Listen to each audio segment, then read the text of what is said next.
is Jessica. Welcome to GED on Mathematical Reasoning. I'll be one of the 3 instructors going over the math section with you. My other 2 colleagues who will be instructing you are Alma and Fernanda. If at any time you feel like you need to pause the video, please feel free to do so. You can always return back to where you last left off in the video. This program is designed to follow along with the book. Therefore, if you're up for the challenge to get started with Chapter 1, let's begin. Hope you can keep up!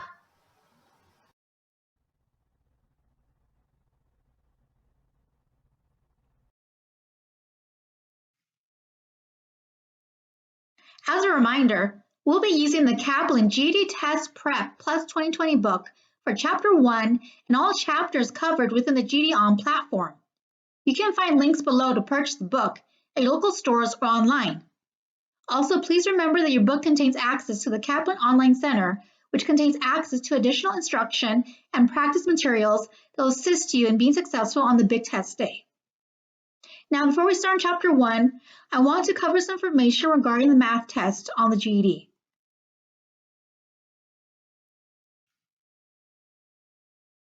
The Math GED test. The test itself is called Mathematical Reasoning. Time-wise, the test lasts about 90 minutes. Now, within these 90 minutes, you'll be answering approximately 46 questions that will vary in type and form. Now, these questions are going to be offered in the format of either multiple choice, fill in the blank, drop down, drag and drop, or hotspot. Additionally, you'll be able to use a calculator for most of the test. You'll be able to use either a handheld or an online version of the TI-30XS Multi-View Scientific Calculator.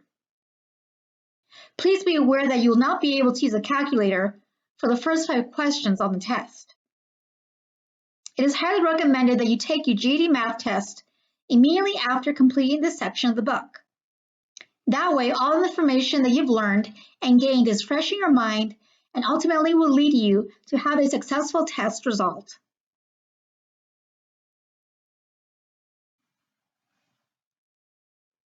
We'll be starting our first video by covering Unit 2, Mathematical Reasoning, Chapter 1, Number Sense and Problem Solving. Chapter 1 will be covering lessons 1 through 5, starting on page 218 of the Kaplan book. So let's go ahead and begin.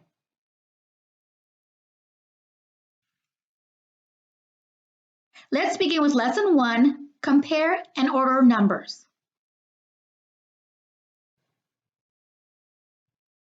Numbers are part of the everyday life. This can be with paying with cash, reading a bus schedule, or changing the television channel. You're using whole numbers. The value of a number depends on the place value or its digits. On the place value chart below, know that the value of a digit increases as you move to the left. And the whole number shown on the chart, 1 has the greatest value. The number would be read as 1,479.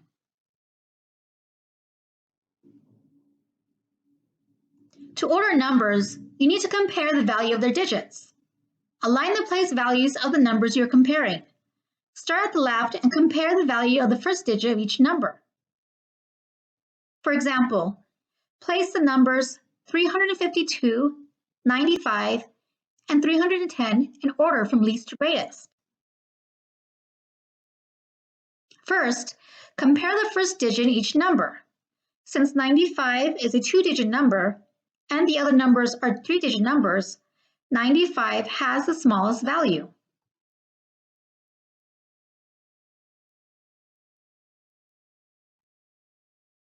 Next, compare the first digit of the remaining numbers.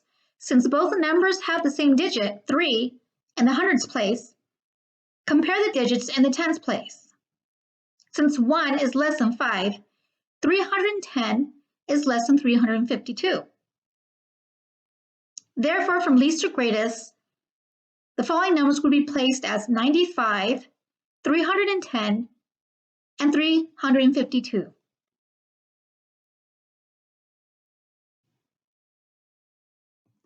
Place value is also essential to rounding numbers.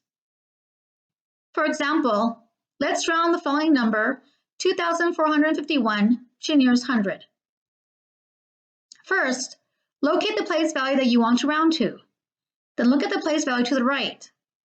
If the digit to the right is 5 or greater, round up. If the digit to the right is less than 5, don't change the number in the hundreds place. So using our example, 2,451, the value to the right of the hundreds place is a 5. Therefore, we would have to round up. Secondly, as I just mentioned, we'd round up the digit in the hundreds place.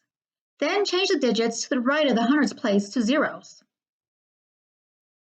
So using our same example, 2,451 would round up to 2,500.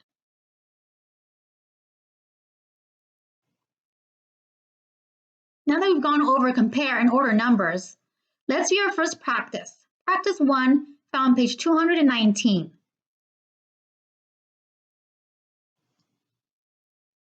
For our first practice, we're going to write the digit from the number below that corresponds to the listed place value. The first one is done for you. As you can see for question 1, number 4 is the corresponding digit to the hundreds thousands place. Question 2 states hundreds. What digit or number would you write for the hundreds place?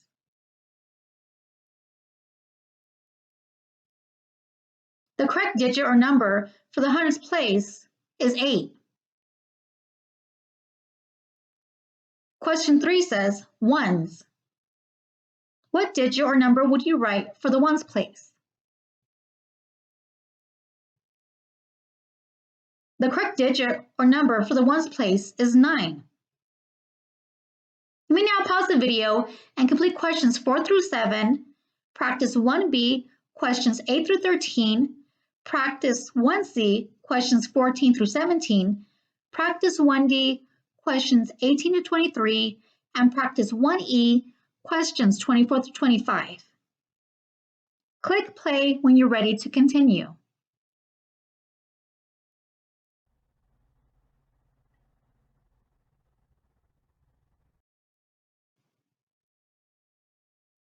We are now moving on to lesson 2, whole number operations.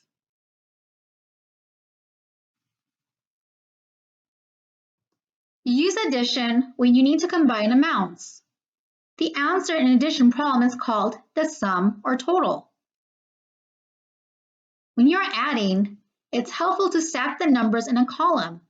Be sure to line up the place value columns and then work from right to left, starting with the ones column. Sometimes the digits in a place value column add up to 10 or more. When this happens, you will need to regroup to the next place value. Let's now take a look at an addition example for lesson 2. Our addition example says, add 40 plus 129 plus 24. First, align the numbers you want to add on the ones column. Working from right to left, add the ones column first. Since the ones column totals 13, write the 3 in the ones column and regroup or carry the 1 to the tens column.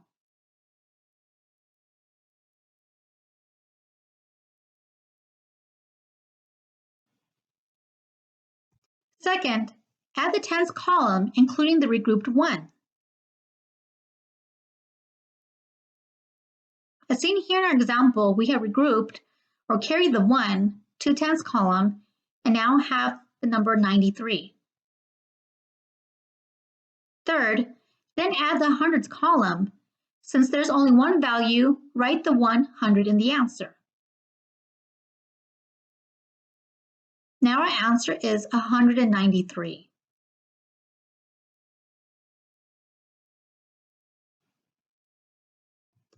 You subtract when you want to find the difference between amounts. Write the greater number on top and align the amounts on the ones column. You may also need to regroup as you subtract. Our subtraction example says, if Sue's 57 and Kathy's 38, how many years older is Sue? First, let's find the difference in their ages. Start with the ones column. Since 7 is less than the number being subtracted, 8, regroup or borrow 1 from the tens column. Add the regrouped amount to the ones column. Now subtract 17 minus 8 in the ones column. As you can see, when we subtract 17 minus 8 in the ones column, we get 9.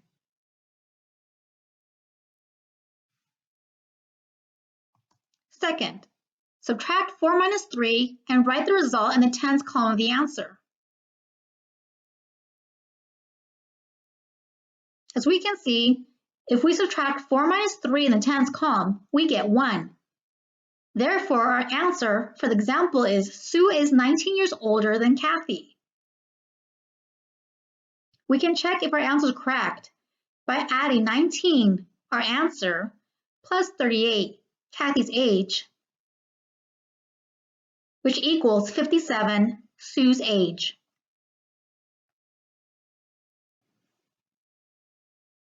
Now that we have finished learning about addition and subtraction, let's go and proceed to practice 2.1 found on page 221.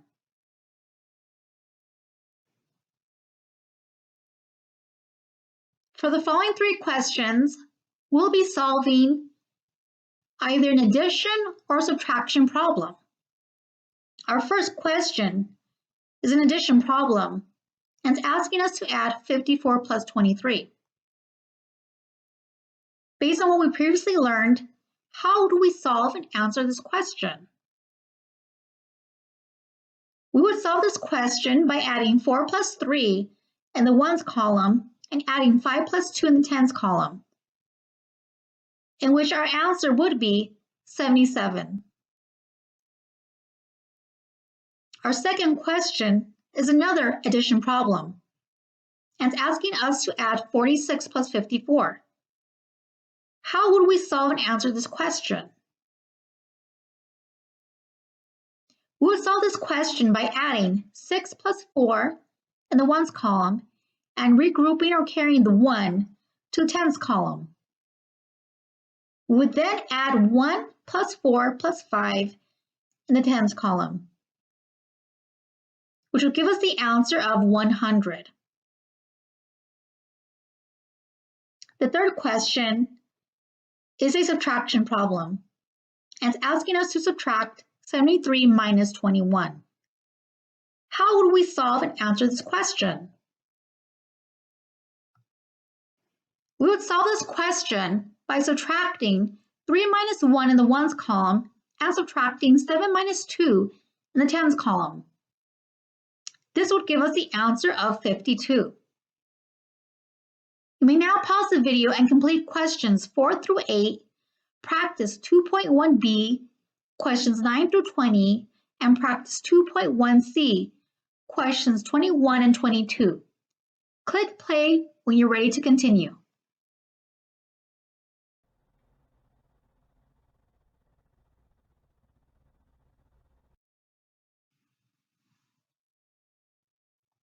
You multiply to combine the same amount multiple times. For example, instead of adding 24 plus 24 plus 24, you could multiply 24 by 3. If a problem asks you to find the product of 2 or more numbers, you should multiply. For example, find the product of 24 and 63.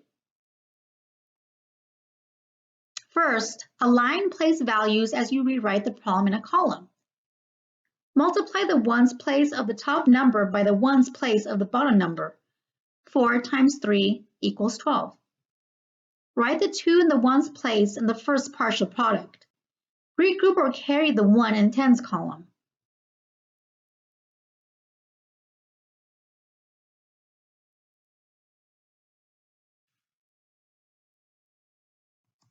Multiply the tens place in the top number by 3. 2 times 3 equals 6. Then add the regrouped amount. 6 plus 1 equals 7. Write the 7 in the tens place in the partial product. Third, now multiply by the tens place of 63. Write a placeholder 0 in the ones place in the second partial product, since you're really multiplying by 60. Then multiply the top number by 6. 4 times 6 equals 24. Write 4 in the partial product and regroup the 2. Multiply 2 times 6, which equals 12. Add the regrouped 2 to 12 plus 2, which equals 14. Fourth, add the partial products to find the total product. So 72 plus 1,440 equals our answer, 1,512.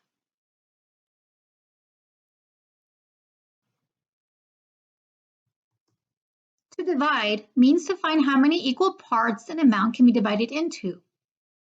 The amount being divided is called the dividend. The number you are dividing by is the divisor, and the answer to the division problem is the quotient. Here's an example of a division problem. At a garage sale, 3 children sold their old toys for a total of $54. If they shared the money equally, how much money should each child receive? First, divide the total amount, $54, by the number of ways the money is to be split, 3. Work from left to right. How many times does 3 go into 5? Write the answer 1 directly above the 5 and the dividend. Since 3 times 1 equals 3, subtract 5 minus 3, which equals 2.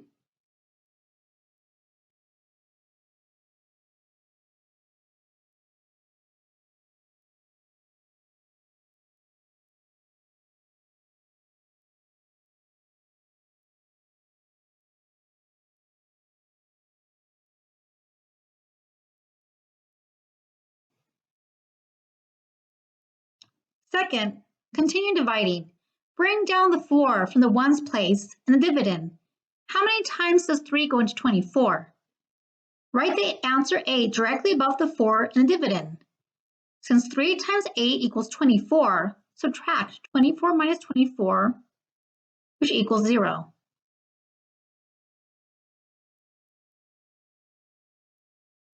Therefore, our answer would be each child should receive $18.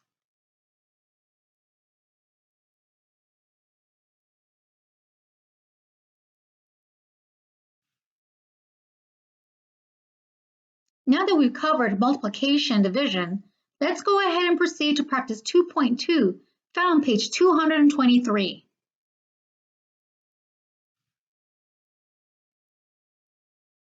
For the following 3 questions, we'll be solving multiplication problems. The first question is asking us to multiply 121 times 4. Based on what we previously learned, how would we solve and answer this question? We would solve this question by multiplying 4 times 1 in the ones place, then multiplying 4 times 2 in the tens place, and then multiplying 4 times 1 in the hundreds place. This would give us our answer of 484. Our second question is asking us to multiply 250 times 4. How would we solve and answer this question? We would solve this question by multiplying 4 times 0 in the ones place, then multiplying 4 times 5 in the tens place, and then multiplying 4 times 2 in the hundreds place. This would give us our answer of 1,000. The third question is asking us to multiply 342 times 8. How would we solve and answer this question? We would solve this question by first multiplying 8 times 2, which equals 16. We would regroup or carry the 1 from 16 in tens place. Then we would multiply 4 times 8 plus 1 in the tens place, which equals to 33. We would regroup or carry the 3 from 33 in the hundreds place. Afterwards, we would multiply 8 times 3 plus 1 in the hundreds place, in which our answer would be 2,736.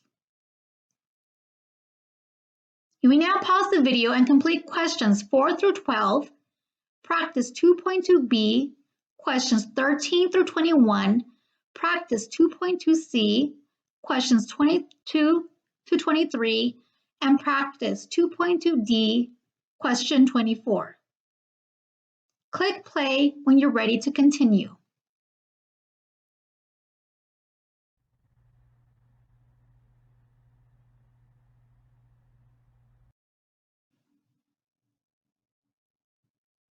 Phew, lesson 2 was a long one. Now let's move ahead to lesson 3, GED test calculator skills.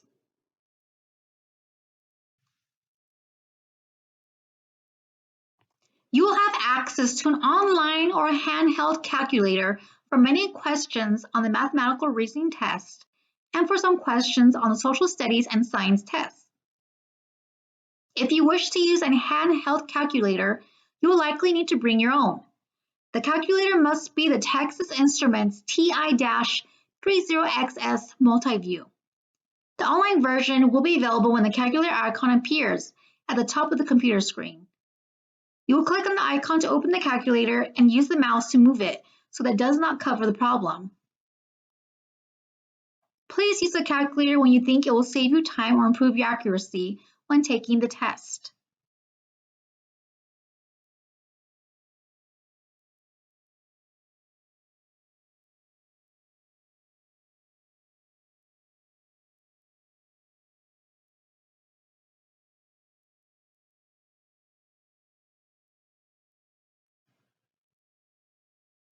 Below is an image of the calculator you'll be using for the GED test.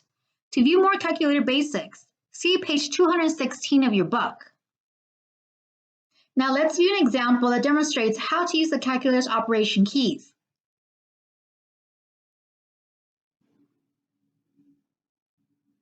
Our example to practice our calculator skills says add 63 plus 97 plus 58 plus 32 plus 81. First, always clear a calculator before starting a new computation.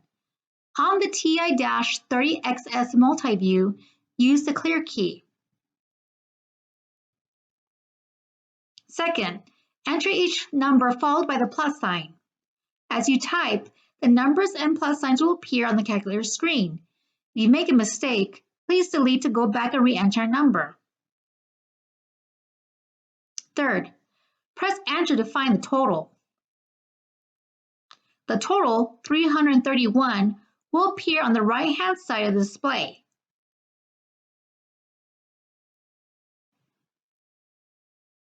Now that we've gained new calculator skills, let's move forward to practice 3.1, found on page 225.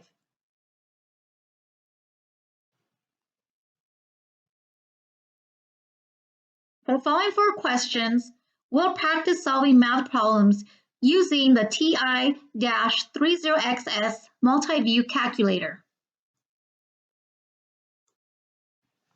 Question 1 asks us to solve the following addition problem. 19 plus 26 plus 85 plus 23.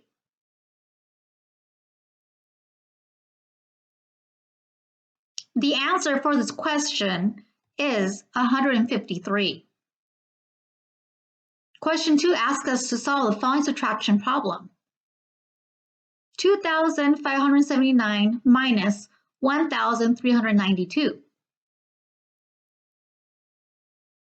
The answer for this question is 1,187. Question 3 asks us to solve the following multiplication problem. 4 times 28 times 7. The answer for this question is 784. Question 4 asks us to solve the following division problem. 2,568 divided by 107. The answer for this question is 24. You may now pause the video and complete questions 5 through 9 and practice 3.1b, questions 10 and 11. Click play when you're ready to continue.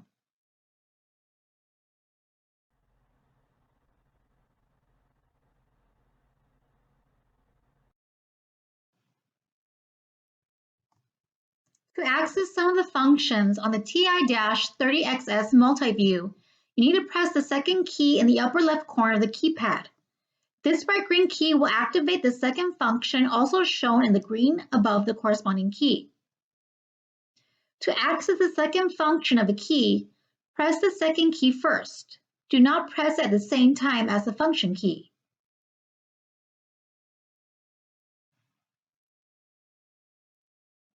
Shown in the calculator image below are two commonly used second functions, square root and percent. Use the process shown here for all second function keys. Now let's view an example that demonstrates how to use the calculator's second function keys.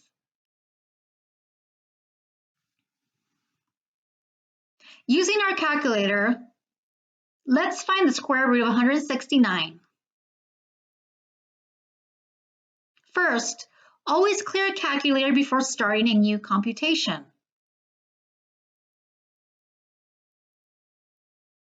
Second, recognize that square root is a second function over the x squared key. Press the second key. Note that the term second now appears in the upper left corner of the display. Third, next, press the x squared key to activate the square root function in green over the key. You will see a blinking cursor under the square root.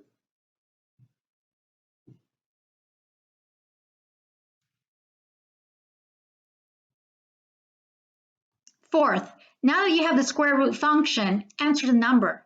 The number will appear under the square root symbol in the display. Fifth, press the enter key to find the square root. The answer 13 will appear on the right-hand side of the display. Remember, for all second functions, press the second key first to activate the second function. Second, press the key, and third, enter the numbers. For more information about square roots, see page 320.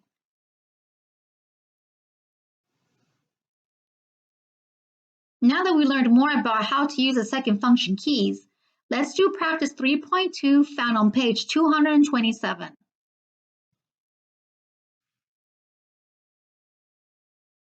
As we previously did for practice 3.1, we will practice solving math problems using the TI-30XS multi-view calculator.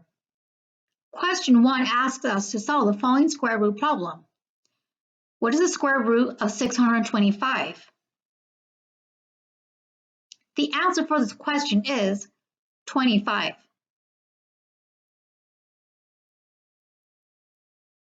Question 2 asks us to solve the following problem. What is the square root of 324?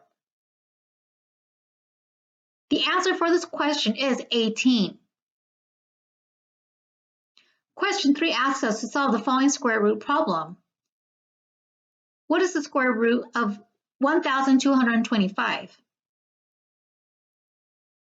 The answer for this question is 35. You may now pause the video and complete questions 4 through 9 and practice 3.2b questions 10 and 11. Click play when you're ready to continue.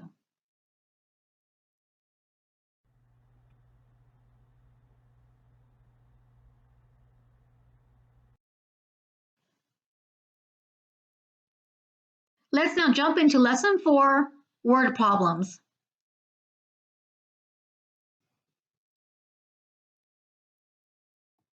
To pass the mathematical reasoning test, you will need to solve word problems. These questions are easier to manage if you use a 5-step problem-solving process. Step 1. What is the question asking me to find? Read the problem carefully. State the question in your own words. Step 2. What information from the problem do I need? Select only the information you need to answer the question. Step 3. Which operation do I need to perform? Addition, subtraction, multiplication, or division? Choose from one of the 4 operations above based on your understanding of the question.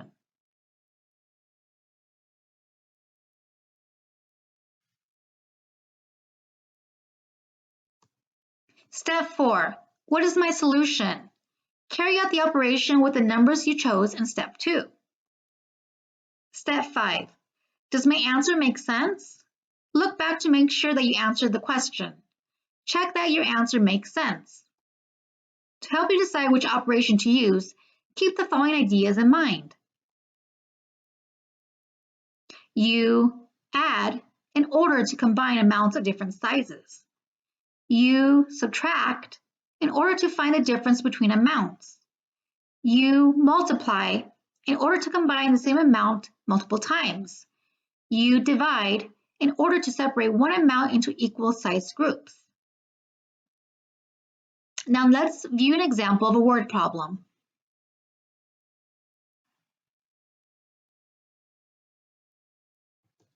The following word problem says, to cover a sofa, Sophia needs 12 yards of fabric that costs $14 per yard.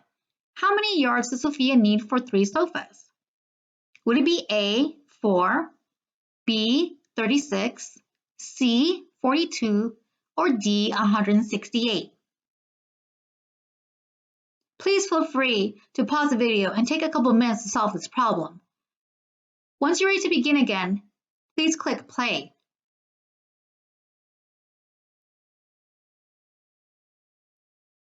The correct answer for this question is B, 36 yards of fabric.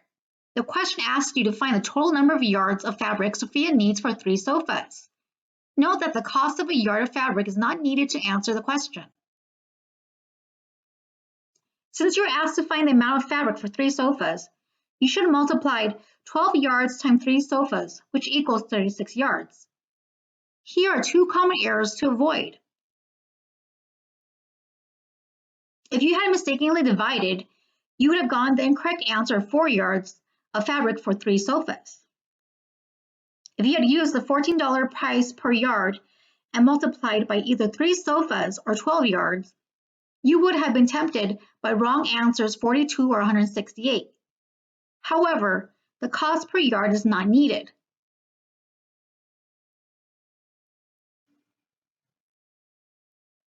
Now that we have reviewed the 5-step problem-solving process, let's move on to practice 4.1 found on page 229.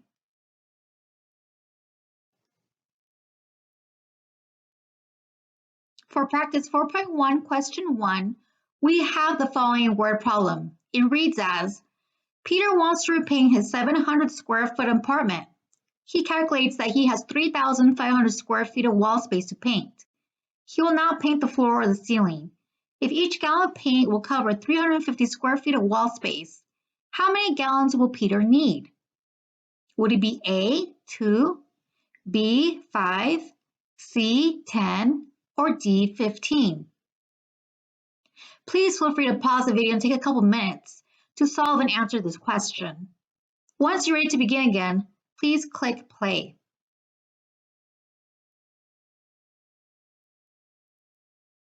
The answer for this question would be C, 10.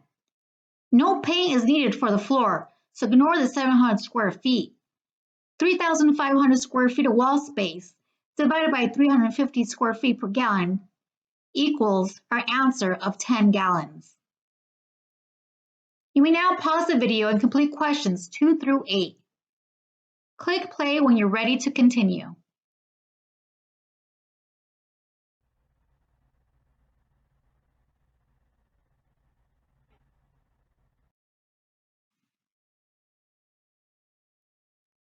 We have previously done word problems that are only one operation to solve.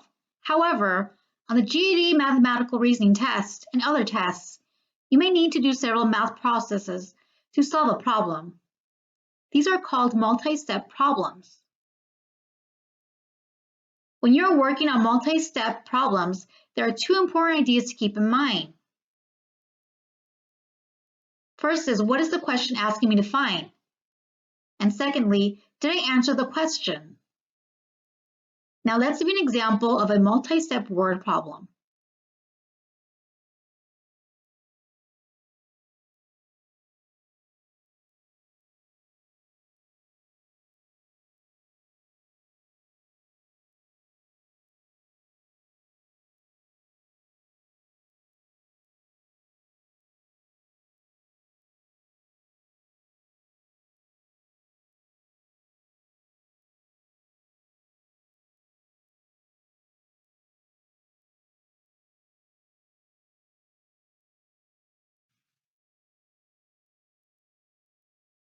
The following multi-step word problem says, to win a prize, Sarah's daughter has to sell 75 boxes of cookies in 3 days.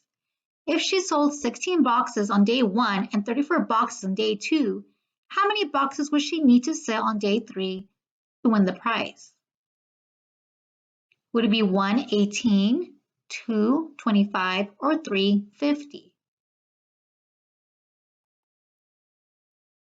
To solve this problem, step 1 would be, what does the question ask me to find? The question asks me to find how many boxes Sarah's daughter needs to sell on the 3rd day to make her goal of 75 boxes.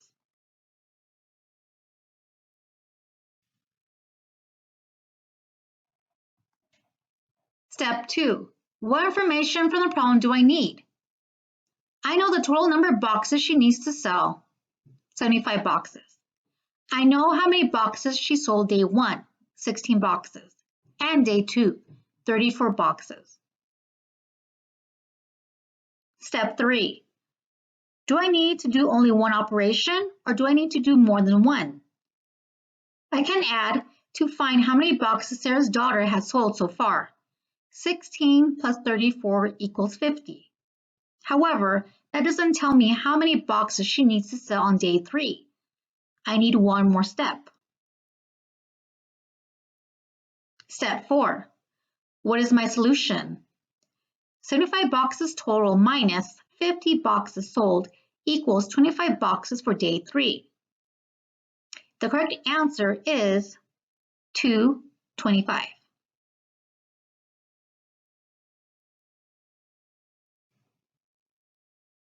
Step 5. Does my answer make sense? Did I answer the question?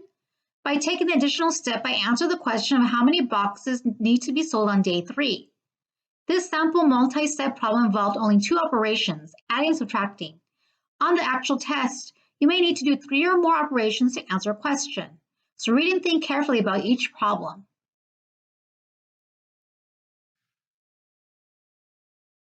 Let's now move ahead and start on practice 4.2 found on page 231.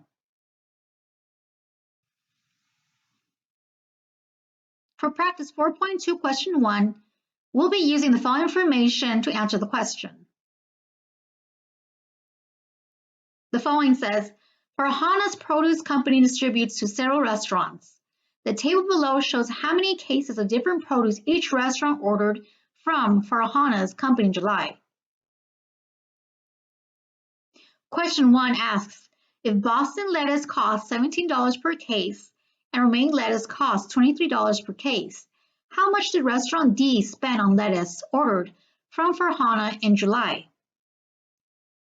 Would it be A, $85, B, $93, C, $103, or D, $143? Please feel free to pause the video to solve and answer this question. Once you're ready to begin again, please click play. The correct answer for question 1 would be C, $103. Restaurant D ordered 2 cases of Boston lettuce and 3 cases of romaine lettuce in July. So you would solve this by doing 2 times $17 plus 3 times $23, which equals to $103. You may now pause the video and complete questions 2 through 6. Click play when you're ready to continue.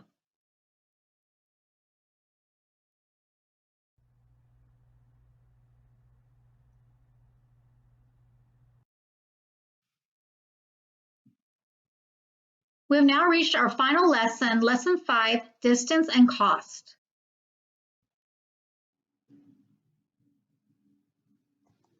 On the mathematical reasoning test, you'll see questions that will require you to apply formulas. One of the most commonly tested formulas deals with distance, rate, and time. Distance is a product of the rate at which something travels and the amount of travel time. Distance equals rate times time, or D equals RT. Notice that letters or variables can be used to represent the different parts of a formula. A formula allows you to substitute known values for certain variables and solve for the unknown variable. Let's now view the following distance example.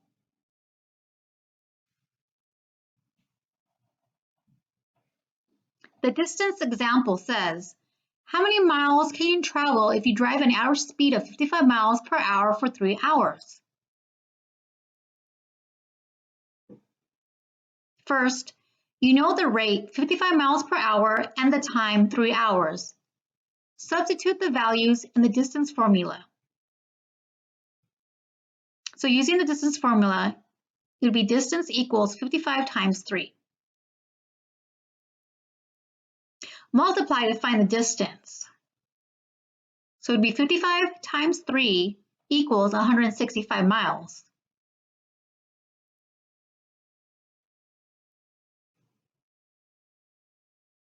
Another helpful formula is the cost formula. It expresses the relationship between cost, the number of units, and rate, price per unit. Note, the word per means for every 1 unit. The cost formula can be written as follows. Total cost equals parentheses number of units times parentheses price per unit, or C equals NR. Now let's review the following cost example.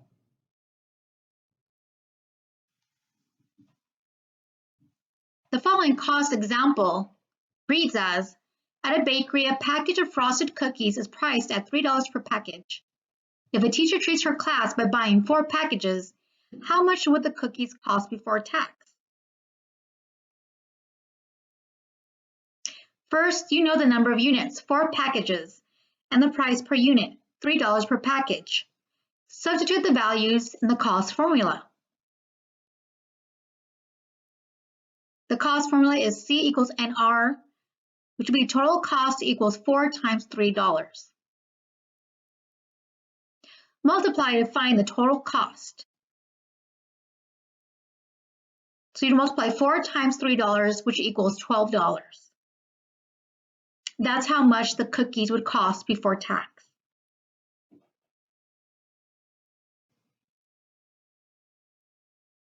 Now that we know more about distance and cost, let's start on practice 5 found on page 233. For practice 5, questions 1 and 2, the directions state that each problem includes 2 of the 3 variables from either the distance formula or the cost formula. Write the missing variable you need to solve for. Then decide which of the following formula variations you'd use in each situation. The first one is done for you. So in question 1, it says given distance and time, solve for rate.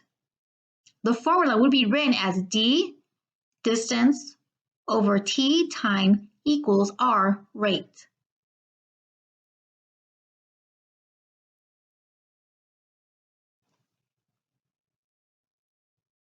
Question 2 says, given rate and time, solve for blank, formula blank.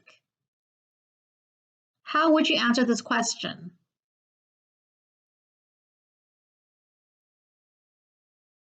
For this question, you solve for distance, and the formula would be D equals RT, or distance equals rate times time.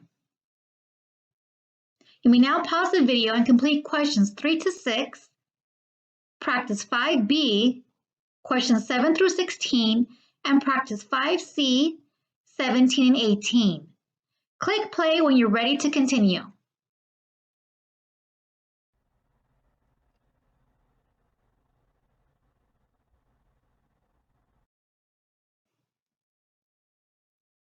Way to go, everyone! You completed Chapter 1.